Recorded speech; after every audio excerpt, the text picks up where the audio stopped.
Welcome to Swaraj news. ముందుగా headlines చూద్దాం.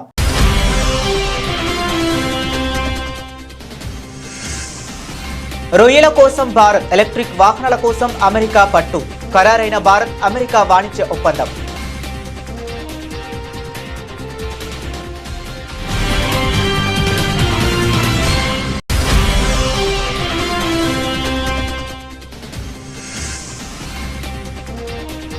అది పార్టీ హైకమాండ్ చేతిలో ఉంది. కర్ణాటకలో సీఎం మార్పుపై ఖర్గే స్పందన.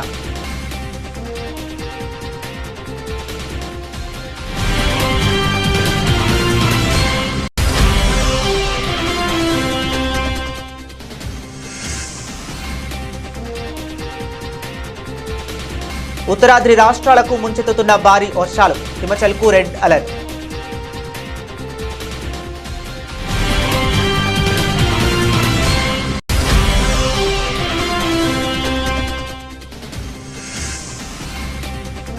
పాశమైలారం ఘటనపై సీఎం రేవంత్ దిగ్భ్రాంతి. క్షతగాతులకు మెరుగైన వైద్యం అందించాలని ఆదేశం.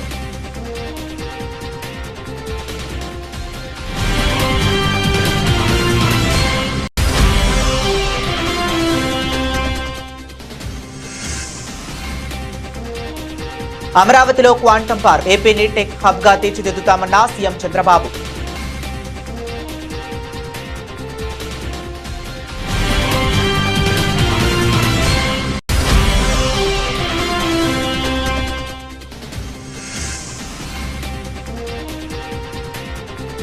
జూబ్లీ హిల్స్ పై బీఆర్ఎస్ జెండా ఎగురవేస్తాం. ధీమా వ్యక్తం చేసిన ఎమ్మెల్సీ దాసోజు శ్రవణ్.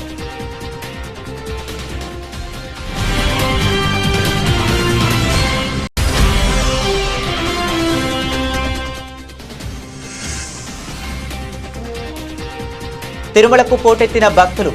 సర్వదర్శనానికి 10 గంటల సమయం.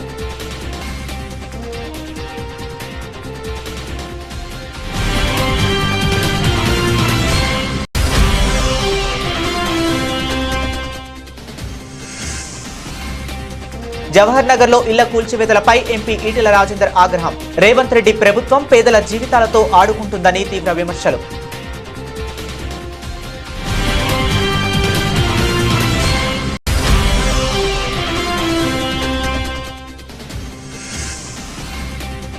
ఆయుధాలు వదిలి నక్సలైట్లు సరెండర్ అవ్వాలి, లేదంటే అందరినీ అంతం చేస్తామంటూ హెచ్చరించిన కేంద్ర హోంమంత్రి అమిత్ షా.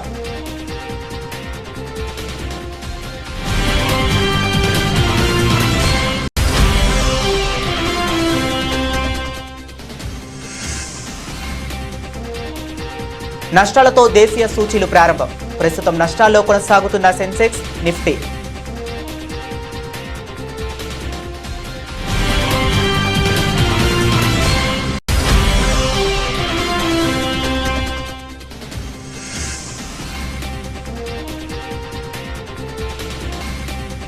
కన్నప్పపై పైరసీ పంజా, హార్ట్ బ్రేకింగ్ అంటూ మంచు విష్ణు ట్వీట్.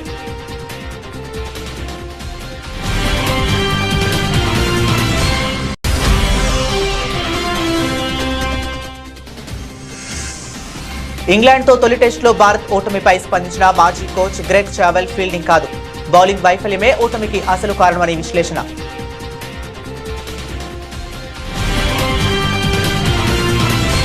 భారత్ అమెరికా మధ్య వాణిజ్య ప్రతిష్టంభనకు తెరపడింది. ఇరు దేశాల మధ్య తాత్కాలిక వాణిజ్య ఒప్పందం ఖరారైంది.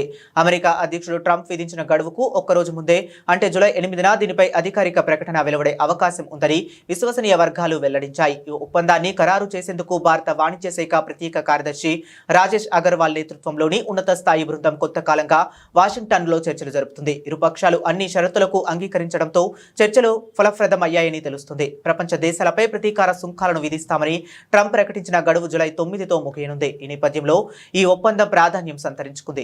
గడువును పొడిగించే అవకాశం లేదని ట్రంప్ ఇప్పటికే స్పష్టం చేయడంతో ఒప్పందం కుదరటం భారత్కు పెద్ద ఊరటనిచ్చినట్లయింది. భారత దిగుమతులపై విధించిన 26% అదనపు సుంకాలను అమెరికా జూలై 9 వరకు తాత్కాలికంగా నిలిపివేసిన సంగతి తెలిసిందే.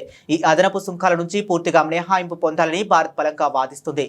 ఈ తాత్కాలిక ఒప్పందంలో ఈ అంశంపై స్పష్టత వచ్చే అవకాశం ఉంది. ఈ ఒప్పందాలలో భాగంగా అమెరికా కొన్ని కీలక డిమాండ్లను భారత్ ముందు ఉంచింది. ముఖ్యంగా పాడి పరిశ్రమ విషయంలో రాయితీలు ఇవ్వటం భారత్ కు సవాలుగా మారింది. మరోవైపు భారత్ కూడా తమకు ప్రయోజనం కలిగించే అంశాలపై పట్టుబడింది. ముఖ్యంగా దేశంలో అధిక ఉపాధి కల్పించే టెక్స్టైల్స్, వజ్రాభరణాలు, రెడీమేడ్ దుస్తులు, ప్లాస్టిక్, రసాయనాలు, రొయ్యలు, నూనె గింజలు, ద్రాక్ష, అరటి వంటి ఉత్పత్తులకు అమెరికా మార్కెట్లో సుంకాల రాయితీలు కల్పించాలని కోరుతుంది. కర్ణాటక ముఖ్యమంత్రి మార్పు జరిగిందని గత కొన్ని రోజులుగా ప్రచారం జరుగుతుందని ఉప ముఖ్యమంత్రి డీకే శివకుమార్ కు సీఎం పగ్గాలు కట్టబెట్టబోతున్నారని చర్చ జరుగుతుంది. ఈ నేపథ్యంలో ఈ విషయంపై కాంగ్రెస్ పార్టీ జాతీయ అధ్యక్షుడు మల్లికార్జున ఖర్గే స్పందించారు. కర్ణాటక రాజధాని బెంగళూరులో మీడియా ఈ అంశంపై ప్రశ్నించడంతో ఆయన సమాధానం చెప్పారు. ముఖ్యమంత్రి మార్పు అంశం పార్టీ హైకమాండ్ చేతిలో ఉందని, పార్టీ హైకమాండ్ లో ఏం జరుగుతుందనే విషయం ఏ ఒక్కరూ బయటకు చెప్పరని మల్లికార్జున ఖర్గే అన్నారు. ఈ విషయంలో చర్య తీసుకునే హక్కు హైకమాండ్ కు మాత్రమే ఉందని, కాబట్టి విషయాన్ని హైకమాండ్ కే వదిలేద్దామని చెప్పారు. దీనిపై ఎవరూ అనవసరమైన సమస్యలు సృష్టించవద్దని ఆయన కోరారు. కర్ణాటకలో ముఖ్యమంత్రి మార్పు వార్తలు నిజమేనని ఆయన మీడియా ప్రతినిధులు అడిగిన ప్రశ్నకు ఖర్గే పై విధంగా స్పందించారు. Party leaders are saying that there will be change in the chief minister in October, and these things are in the making. Say that is in the hands of High Command. Nobody can say here what is going in the High Command. This is left to the High Command. High Command has got power to take further actions, but unnecessarily one should not create problems. ఉత్తరాది రాష్ట్రాలను భారీ వర్షాలు ముంచెత్తుతున్నాయి. ఉత్తరాఖండ్, హిమాచల్ ప్రదేశ్లో గత కొన్ని రోజులుగా కుండపోత వర్షాలు కురుస్తున్నాయి. ఈ వర్షాలకు నదులు పొంగి పొర్లుతున్నాయి. ఈ వర్షాలకు పలు చోట్ల వరదలు సంభవిస్తున్నాయి. అనేక చోట్ల కొండ చర్యలు విరిగిపడుతున్నాయి. తాజాగా హిమాచల్ ప్రదేశ్లోని 10 జిల్లాలకు భారత వాతావరణ శాఖ వరద హెచ్చరికలు జారీ చేసింది. ఈ మేరకు రెడ్ అలర్ట్ జారీ చేసింది. బిలాస్పూర్, సోలన్, సిమ్లా, సిర్మౌర్, హమీర్పూర్, మండి, కాంగ్రా జిల్లాలలోని అనేక ప్రాంతాల్లో తేలికపాటి నుండి మోస్తరు వర్షాలు కురుస్తున్నాయని ఐఎండీ హెచ్చరించింది. కొన్ని ప్రాంతాల్లో భారీ నుంచి అతి భారీ వర్షాలు కురిసే అవకాశం ఉందని హెచ్చరించింది. కులు, ఉనా, చంబా జిల్లాల్లోని కొన్ని ప్రాంతాల్లో తేలికపాటి నుంచి మోస్తరు వర్షాలు కురిసే అవకాశం ఉంది అని తెలిపింది. రాబోయే 3 నుండి 4 గంటల్లో కిన్నౌర్, లహూల్, స్మృతి జిల్లాల్లో కొన్ని ప్రాంతాల్లో తేలికపాటి వర్షాలు కురిసే అవకాశం ఉందని వాతావరణ శాఖ తెలిపింది. మరోవైపు గత 24 గంటల్లో రాష్ట్ర వ్యాప్తంగా విస్తృతంగా వర్షాలు కురుస్తాయని, కొన్ని ప్రాంతాల్లో అధిక వర్షపాతం నమోదైందని ఐఎండీ సిమ్లా కేంద్రంలోని సీనియర్ అధికారి సందీప్ కుమార్ శర్మ తెలిపారు. ఇక భారీ వర్షాల కారణంగా అనేక చోట్ల కొండ చర్యలు విరిగి పడుతున్నాయి. దీంతో అధికారులు ముందు జాగ్రత్త చర్యగా దాదాపు 129 రహదారులను మూసివేశారు. మండి, సిర్మౌర్ జిల్లాలో రోడ్లు తీవ్రంగా దెబ్బతిన్నాయి.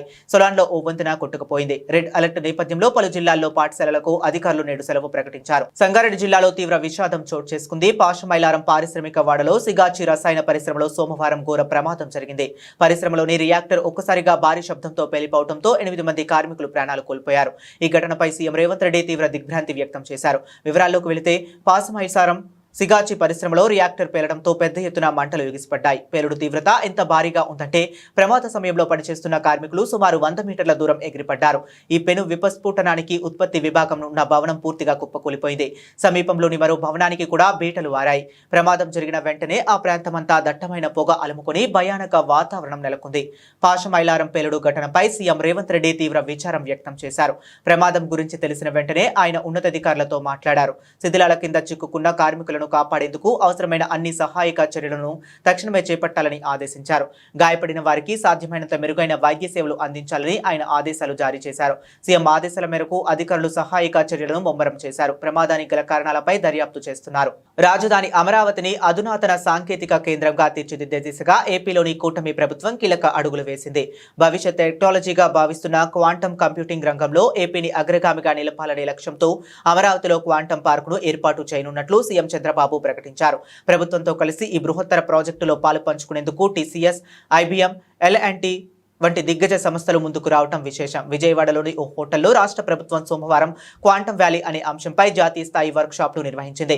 ఈ కార్యక్రమానికి ఐటీ, ఫార్మా, వాణిజ్య నిర్మాణ రంగాలకు చెందిన పలువురు పారిశ్రామికవేత్తలు, కేంద్ర ప్రభుత్వ ఉన్నతాధికారులు హాజరయ్యారు. ఈ సదస్సులో చంద్రబాబు మాట్లాడుతూ క్వాంటం కంప్యూటింగ్ వంటి నూతన సాంకేతికతను అందిపుచ్చుకోవాల్సిన అవసరాన్ని నొక్కి చెప్పారు. ప్రభుత్వంతో చేతులు కలిపిన టీసీఎస్, ఐబీఎం, ఎల్&టీ సంస్థలు ఆయన ప్రత్యేకంగా అభినందనలు తెలిపారు. ఈ సందర్భంగా తాను గతంలో సీఎంగా ఉన్నప్పటికీ అనుభవాలను చంద్రబాబు గుర్తు చేసుకున్నారు. అలాగే ఈ వర్క్ షాప్ లో పాల్గొన్న మంత్రి నారా లోకేష్ మాట్లాడుతూ సీఎం చంద్రబాబు నాయుడు మొదటి టెక్నాలజీ రెవల్యూషన్ ను పరిచయం చేసినప్పుడు తాను 7వ తరగతి చదువుకుంటున్నానని గుర్తు చేశారు మంత్రి Lokesh.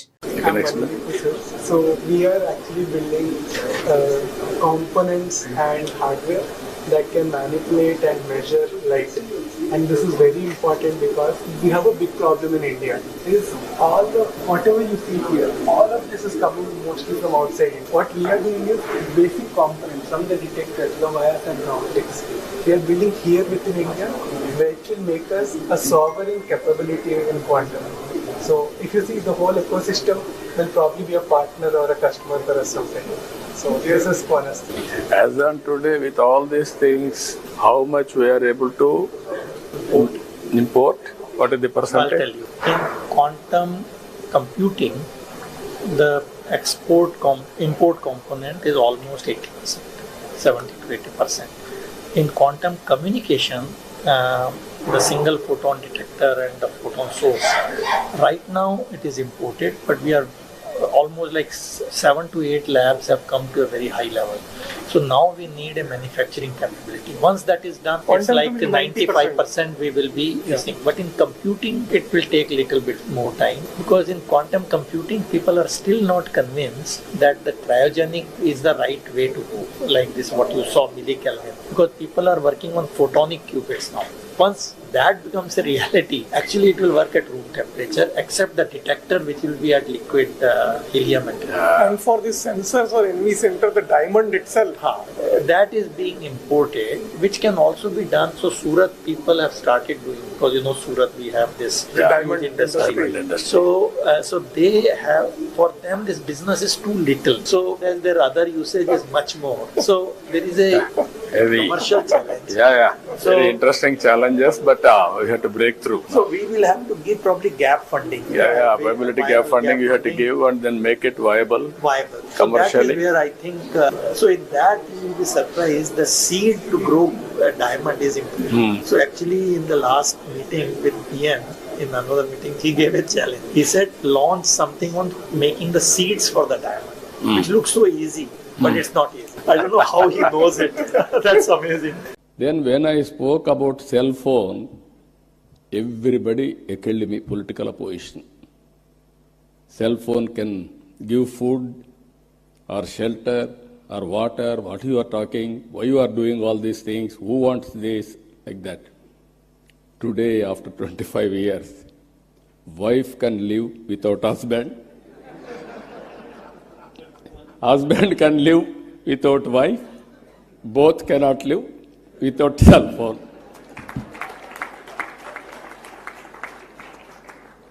Let Amravati become to Quantum Valley what Silicon Valley became to software, a global symbol of innovation, excellence and aspiration. To be very honest, when the Honorable Chief Minister spoke about this initiative, 99% of the people in the room didn't understand what he was talking. We were all perplexed, puzzled. I'm a Carnegie Mellon undergrad. I worked at the World Bank for 2 years. I'm a Stanford MBA. Even I was quite perplexed and puzzled. So all of us went to ChatGPT and started our research, like all of us do here. You know, it's very rare we come across visionary leadership. India is lucky to see the next version of Mr. Naidu, and we're really witnessing history here. When history is created, we really don't understand its impact and the transformation it will have on all of us. And I think we're very fortunate to have a leader like Mr. Naidu to lead from the front. And as the entire leadership in the cabinet, the bureaucracy, we are here to support his vision and make this a reality and to bring Amravati on the map of quantum computing. So let Amravati let us together script India's next technological chapter,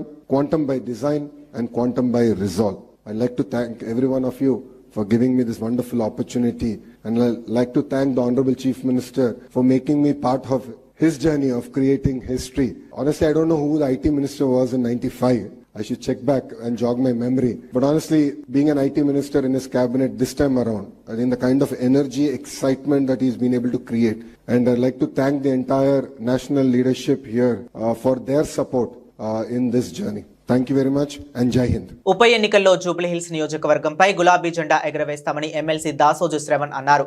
Vengalapur Nagar division Siddharth Nagar community హాల్లో స్థానిక corporator దౌదీప్య అధ్యక్షతన ఆదివారం రాత్రి దివంగత నేత మాగంటి గోపీనాథ్ సంతాప సభ జరిగింది. మాగంటి కుమారుడు వత్సల్యనాథ్, కుమార్తెలు అక్షరానాగ, దిశిర, బీఆర్ఎస్ ఎమ్మెల్యేలు దాసోజు శ్రవణ్, మాజీ ఎమ్మెల్యే విష్ణువర్ధన్ రెడ్డి, రావుల శ్రీధర్ రెడ్డి, సోహైల్ బాయ్, మాగంటి సోదరుడు మాగంటి వజ్రనాథ్ తదితరులు నివాళులు అర్పించారు. జూబ్లీహిల్స్ నియోజకవర్గంలో 100 కోట్ల రూపాయలతో ఎన్నో అభివృద్ధి పనులను గోపీనాథ్ చేపట్టారని ఎమ్మెల్సీ దాసోజు శ్రవణ్ అన్నారు. థీమ్ పార్కుకు, కమ్యూనిటీ హాల్కు మాగంటి గోపీనాథ్ పేరు పెట్టాలని స్థానికులు కోరుతున్నారని జెహెచ్ఎంసీ జనరల్ బాడీ సమావేశంలో లేవనెత్తాలని ఆయన కార్పొరేటర్కు సూచించారు. ఎన్టీఆర్ తర్వాత కేసీఆర్ మించిన నాయకుడు ఎవరూ లేరని, తన భర్త దివంగత నేత జూబ్లీహిల్స్ ఎమ్మెల్యే మాగంటి గోపీనాథ్ ఎప్పుడూ చెప్పేవారని ఆయన సతీమణి మాగంటి సునీత గోపీనాథ్ అన్నారు.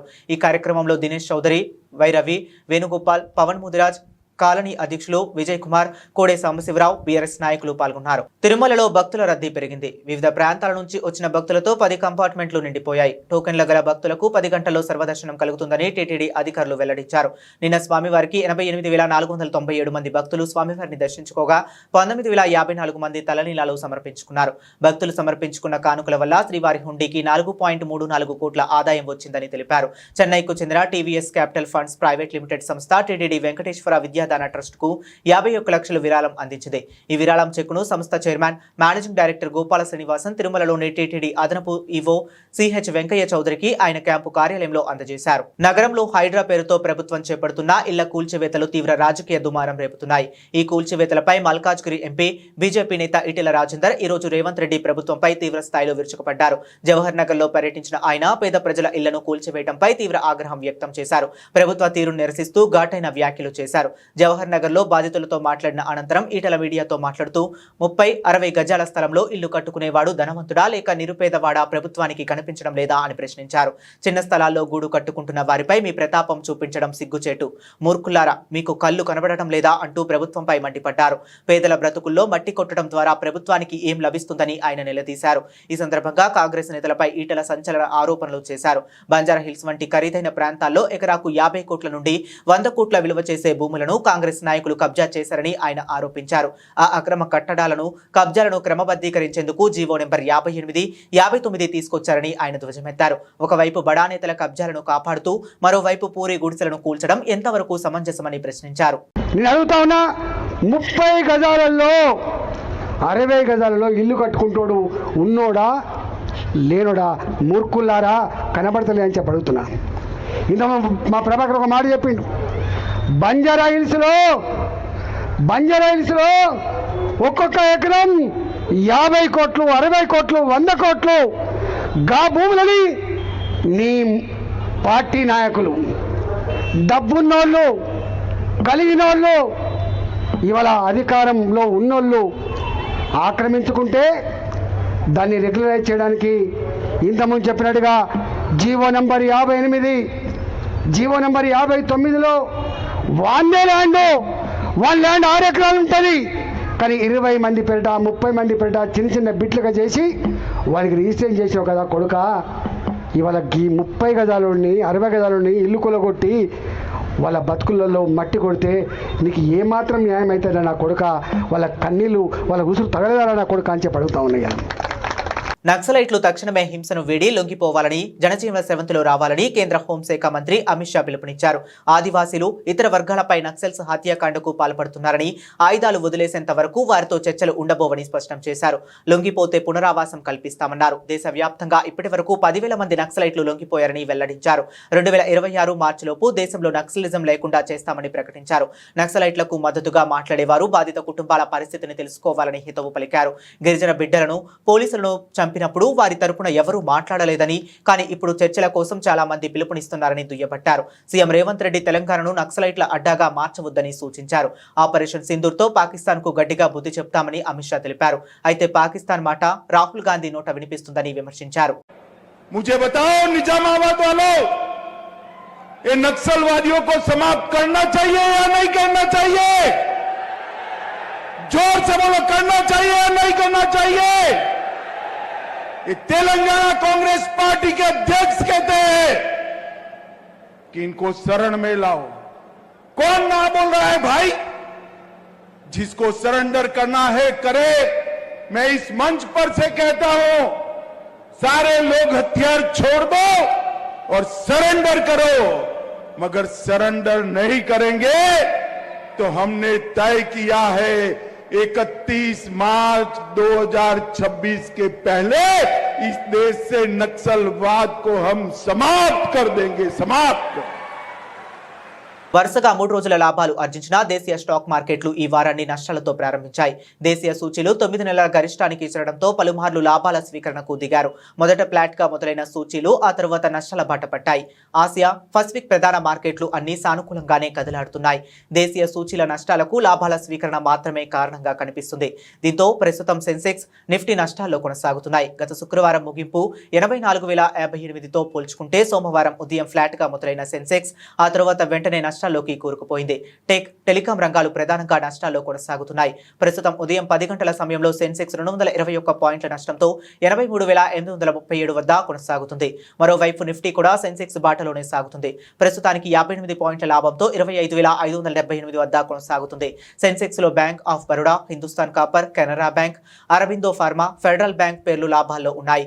Mahanagar gas, Hero motor corp, Reddy's labs, Page industries, SBI card షేర్లు నష్టాల బాటలో కొనసాగుతున్నాయి. నిఫ్టీ మిడ్ క్యాప్ ఇండెక్స్ 104 పాయింట్ల లాభంతో ఉంది. బ్యాంక్ నిఫ్టీ 20 పాయింట్ల నష్టంతో కొనసాగుతుంది. డాలర్తో పోల్చుకుంటే రూపాయి మారకం విలువ 85.47గా ఉంది. ప్రతిష్టాత్మకంగా పాన్ ఇండియా స్థాయిలో రూపుదిద్దుకుంటున్న కన్నప్ప చిత్రంపై పైరసీ భూతం పంజా విసిరింది.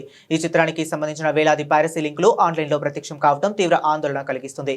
ఈ పరిణామంపై కన్నప్ప చిత్ర బృందం తీవ్ర ఆవేదన వ్యక్తం చేసింది. ఈ మేరకు hero Manchu Vishnu heart breaking X అంటూ ఎక్స్ వేదికగా ట్వీట్ చేశారు. ఇప్పటి వరకు 30,000కు పైగా పైరసీ లింకులను గుర్తించి తొలగించినట్లు వెల్లడించారు. మా కన్నప్ప సినిమా పైరసీకి గురవుతుంది. ఇది చాలా బాధాకరం. ఇప్పటికే 30,000 పైచులుక పైరసీ లింకులను తొలగించాం. పైరసీ అనేది ముమ్మాటికి దొంగతనమే. మన పిల్లలకు దొంగతనం చేయమని నేర్పించాం కదా. పైరసీ కంటెంట్ చూడటం కూడా అలాంటిదే. దయచేసి దీనిని ప్రోత్సహించకండి. సరైన మార్గంలో సినిమాకు మద్దతు ఇవ్వండి అని విష్ణు విజ్ఞప్తి చేశారు. ఎంతో శ్రమ, పెట్టుబడితో నిర్మించే సినిమాలను పైరసీ రూపంలో దెబ్బతీయటం దారుణమని ఆయన పేర్కొన్నారు. సినిమా పరిశ్రమను తీవ్రంగా నష్టపరిచే పైరసీని అరికట్టేందుకు ప్రేక్షకుల సహకారం ఎంతగానో అవసరమని విష్ణు అభిప్రాయపడ్డారు. సినిమాను థియేటర్లలో లేదా అధికారిక ఓటీటీలో ప్లాట్ఫామ్లలో మాత్రమే చూసి తమ కష్టానికి ప్రతిఫలం అందించాలని కోరారు. ప్రపంచ టెస్ట్ ఛాంపియన్షిప్ 2025-27 సైకిల్లో భాగంగా హెడింగ్లీ వేదికగా ఇంగ్లాండ్తో జరిగిన తొలి టెస్టులో టీమిండియా 5 వికెట్ల తేడాతో ఓటమి పాలవడంపై భారత్ మాజీ కోచ్ గ్రెగ్ చాహెల్ తీవ్రంగా స్పందించారు. కేవలం పేలవ ఫీల్డింగ్ వల్లే భారత్ ఓడిపోయిందన్న వాదనను ఆయన తోసిపుచ్చారు. భారత బౌలింగ్ దళంలో వైవిధ్యం లేకపోవడం, ఏకపక్షంగా జస్ప్రీత్ బుమ్రా పైనే ఆధారపడటమే పరాజయానికి ప్రధాన కారణాలని ఆయన విశ్లేషించారు. ESPN క్రిక్ ఇన్ఫోకు రాసిన తన కాల్మంలో ఆయన ఈ అభిప్రాయాలను వెల్లడించారు. రెండో టెస్టులో మణికట్టు స్పిన్నర్ కు ల్దీవ్ యాదవ్ కు జట్టులోని తీసుకురావడం అత్యవసరమని చాపెల్ గట్టిగా సూచించారు.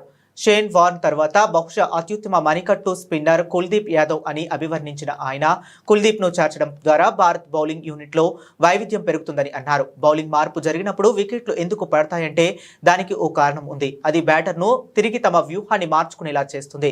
ప్రస్తుత భారత బౌలింగ్ దళంలో కెప్టెన్ శుభమన్ గిల్ కు ఆ వెసులుబాటు లేదు అని చాపెల్ వివరించారు. అదేవిధంగా ఎడమ చేతి వాటం పేసర్ హర్షదీప్ సింగ్ ను జట్టులోకి తీసుకోవాలని చాపెల్ సూచించారు. ముఖ్యంగా బుమ్రాకు విశ్రాంతినిచ్చినా లేదా అతనికి మద్దతుగానైనా హర్షదీప్ ను ఆడించడం వల్ల ఇంగ్లాండ్ బ్యాటింగ్ లైనప్ కు కొత్త కోణంలో సవాల్ విసినట్టు అవుతుందని ఆయన అభిప్రాయపడ్డారు. బులెటిన్ ముగించే ముందు మరొకసారి హెడ్లైన్స్ చూద్దాం.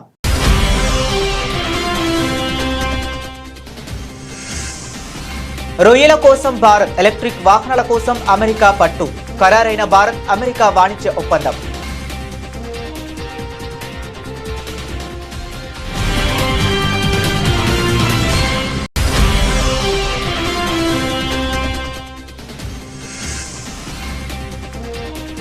అది పార్టీ హైకమాండ్ చేతిలో ఉంది. కర్ణాటకలో సీఎం మార్పుపై ఖర్గే స్పందన.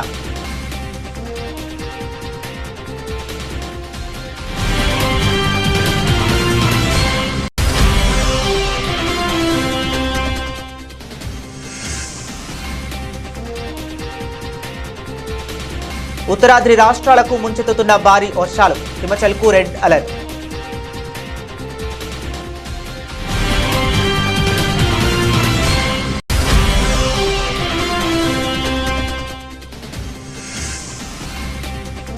పాశమైలారం ఘటనపై సీఎం రేవంత్ దిగ్భ్రాంతి. క్షతగాతులకు మెరుగైన వైద్యం అందించాలని ఆదేశం.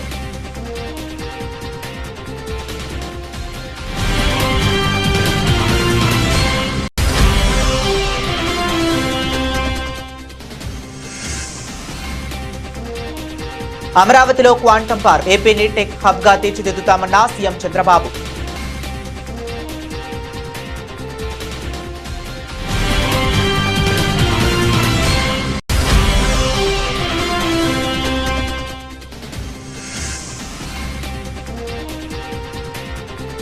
జూబ్లీ హిల్స్ పై బీఆర్ఎస్ జెండా ఎగురవేస్తాం ధీమా వ్యక్తం చేసిన ఎమ్మెల్సీ దాసోజు శ్రవణ్.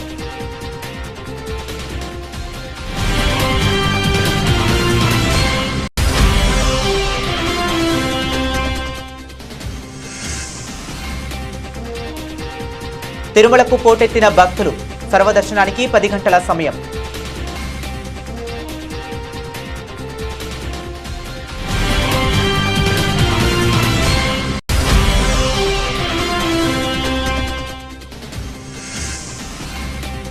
జవహర్ నగర్ లో ఇళ్ల కూల్చివేతలపై ఎంపీ ఈటెల రాజేందర్ ఆగ్రహం. రేవంత్ రెడ్డి ప్రభుత్వం పేదల జీవితాలతో ఆడుకుంటుందని తీవ్ర విమర్శలు.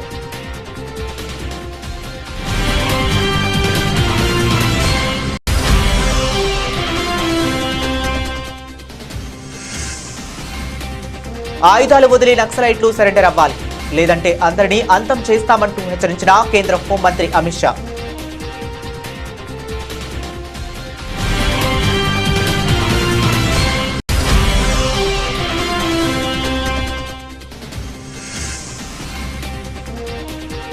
నష్టాలతో దేశీయ సూచీలు ప్రారంభం.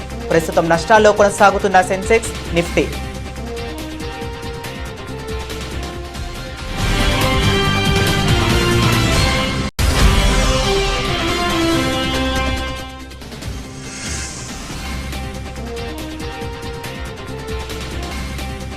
కన్నప్పపై పైరసీ పంజా హార్ట్ బ్రేకింగ్ అంటూ మంచు విష్ణు ట్వీట్.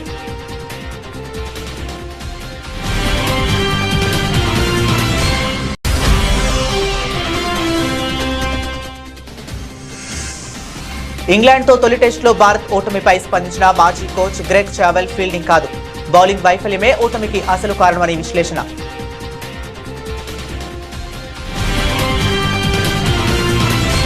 ఇవి ఇప్పటి వరకు ఉన్న అప్డేట్స్. మరిన్ని అప్డేట్స్ కోసం కీప్ వాచింగ్.